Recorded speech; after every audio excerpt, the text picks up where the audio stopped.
All right, here's a quick video if that might interest folks that own the new Triumph Rocket 3. That bike is just an absolute beast. It is a marvel of engineering. I mean, it's a 2.5 liter, 3-cylinder. I mean, it's just an absolutely insane bike. So, you know, if you've got a 600 and think it's fast, just stop. Each cylinder on that Triumph has more displacement than your entire 4-cylinder motor. So, however, this bike is as fast and crazy as it is so restricted from the factory. And here's a way to uncork it. If you want to see what that motor can really do, and let me just make a disclaimer here. I'm assuming if you own this bike, you're a competent rider, and you know, you can use common sense and keep yourself out of trouble, because as insanely powerful as that bike is, I can show you how you can very quickly, in about 15, 18 minutes, make it a lot more powerful. Open up Tune ECU. The map I'm opening up for this bike is 31255. If you're in a different country, find the appropriate map. If you're looking at this, I assume you know how to use Tune ECU. Otherwise, you're not going to be able to flash it and do the work anyway. If you need other tutorials, look on my channel. There's other stuff. So when you open up the map for that, so I believe this is for the US map, 31255.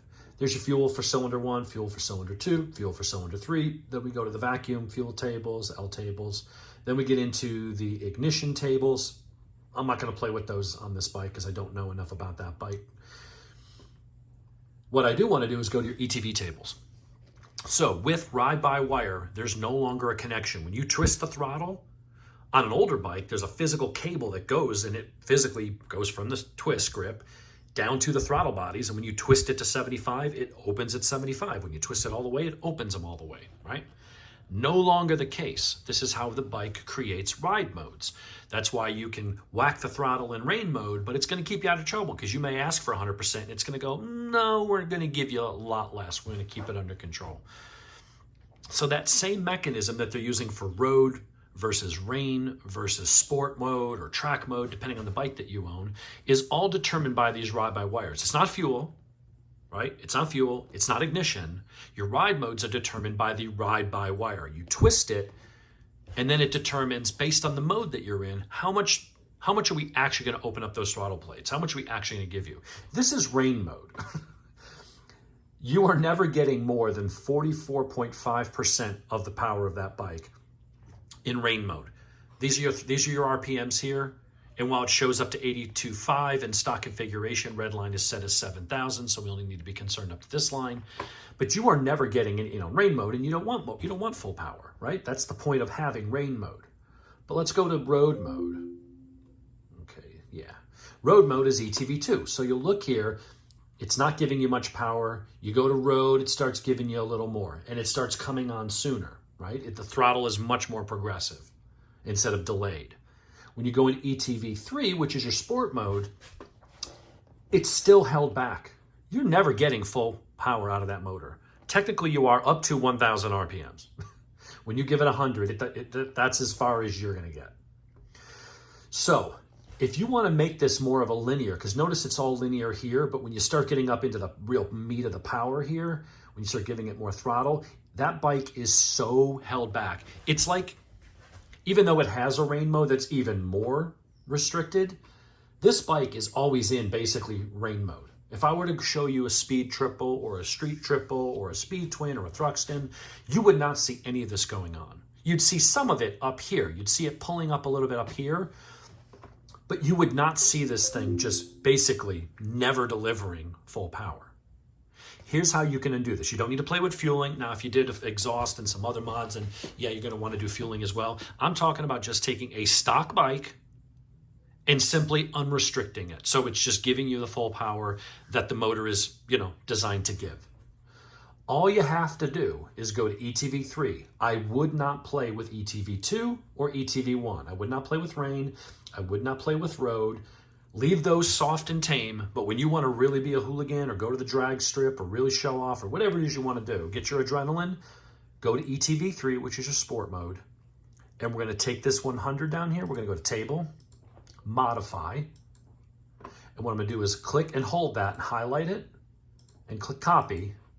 And now we're going to highlight this whole section and we're going to paste that in. So now when you ask for 100, that's not going to do it. It's going to ride normal down here. But when you give it full throttle, I mean, you already have to hang on. It's a Rocket 3. But now instead of being 60%, it's going to give you what it's got. What I would then do is do the same on these other ones, so it's not abrupt where if you're on the edge, it's here and it just goes. You want to have it that linear progression. So I would unrestrict these columns as well. I would go to this column and the highest value is 70. So we're going to take that one and we're going to hold and drag and we're going to paste that all the way up there. And then down here, it looks like you've got 59.1 is your high point. So we're going to click, hold, copy. Click, hold, drag, and paste. And then this one, let's just clean this one up a little bit. Copy, and just paste that all the way up. Most of those are already 49 anyway, so. And 40.4, let's grab that, copy, and let's highlight all the ones that are different here. And let's just paste those in. So now what you have is a linear throttle. So you give it throttle and it basically gives you what you ask of it. If you don't whack the throttle up here, then it's not like the motor's just going to take off on you. You're going to have to give it 100%, but instead of it being 60%, you're now getting 100%. Instead of up here being 40% and so on, you're now getting roughly what you ask of the throttle. That's all we're doing here. These are things that it's not just a Triumph thing. Honda does it, Ducati does it, Aprilia does it, Yamaha does it a lot, Kawasaki, my ZX-14 did. You know, they hold the throttle. Even the older Gixxers, like the 750s and some of those bikes that don't have a ride-by-wire, they did have it in the ECU that after a certain RPM, just close the throttle bodies down for sound emissions, fuel emissions, whatever. In certain countries, and you'd be, you know, you're right. Why is my red line up here yet 2,000 RPM short of my rev line, my rev limiter? It just, the power just goes. Just because you're wide open throttle, but it's closing those butterfly valves and choking the motor. So when you go to get an ECU flash, whether you're doing it here, whether you're doing it through Woolwich or another software system, you know, Brentune, there's a whole bunch of different solutions out there. When you send your ECU off to get flashed, because to get that top end power, this is what they're doing. They're getting rid of the restrictions here. If you watch Chris Moore's videos at Moore Mafia, he does the same thing. It looks a little different because he uses Woolwich, you know, because he's usually doing Japanese bikes. But it's the same concept. It's the same field. It's the same things. So what I've done here is now I can go ahead and accept those values. Just leave everything checked. Don't mess with anything. Just hit OK. So you still got your very limited road mode for, you know, you just want to tool around town and for it to be tame. You still got your really soft rain mode. But when you want sport, this is your all hell gonna break loose. This is your, this motor is putting out what it can. So that's all we're doing here. You don't need to go down and play with AFR targets or tuning or anything like that. The only other options currently without a pro license is if I go to parameters, you can raise the rev limiter. I don't think that makes any sense on this bike. I think if you did a cam or something, it would make sense because then maybe it would rev higher. Your power band would be moving higher up in the rev range. I have a feeling that peak power is probably somewhere down here and it's starting to taper down anyway, although it's going to be a lot more now because we've kept those throttle plates open. And then if you're going to tune it, you can go in and disable SAI and O2 sensors and things. But we're going to leave that here. All we've done is gone in and played with ETV3 on the new Rockets and gotten rid of the restrictions. We just took 100, put them all in these columns because it started out that way and then it pulled back. Take the 70, push it all the way to the top, 59.1. This is what you want those tables to be looking like. And what we're gonna do is go to save and we're gonna say, let's just save it and overwrite the old map. Yeah. Now, if I want to compare this, I can compare it to the stock map. Actually, I have to download that one first. But in any case, you'd be able to go in and do a comparison and you'd see the only difference. We didn't change fuel. We didn't change anything. The only differences are these ride-by-wire trims. So when you give it that much, the motor's going to look it up and say, well, that's how much you want. That's how much you get. That's all we're doing. It's very simple. You're not going to hurt anything. You're not going to blow anything up. Now, if you're not ready for that kind of power and you're not a good rider on a bike like that, You might not want to do that. Maybe you want to keep it a little bit tame. Not that anybody could call that bike tame, but there's going to be a big difference because it's no different. If these values didn't exist and you had a conventional, cable style throttle, imagine if you only gave you physically put a block in there to where you couldn't give it past 65% throttle. So you could twist it to the stop, but it was stopping at 65%. That's what's happening on the stock bike. It doesn't matter if you twisted it all the way. It won't go past 64%. Now, it goes up to 100. And when you ask for 70, it goes to 70 and so on. So do this mod. This is a very simple mod.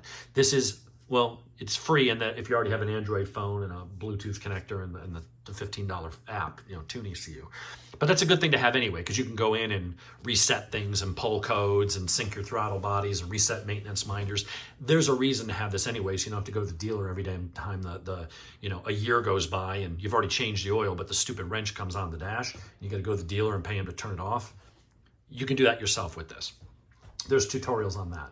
But if you have a Rocket 3 and you really want to make that thing the badass that thing should have been, go do this. Do this mod. If you need the map, ask me and I'll send it to you. Anyway, hope this helps. Enjoy. And by all means, on a bike like that, don't kill yourself. So this is for the real enthusiast and the experienced, expert riders only. If this is your first bike and you're new to it, you probably want to just leave it where it is and ride it around in road mode. Anyway, take care.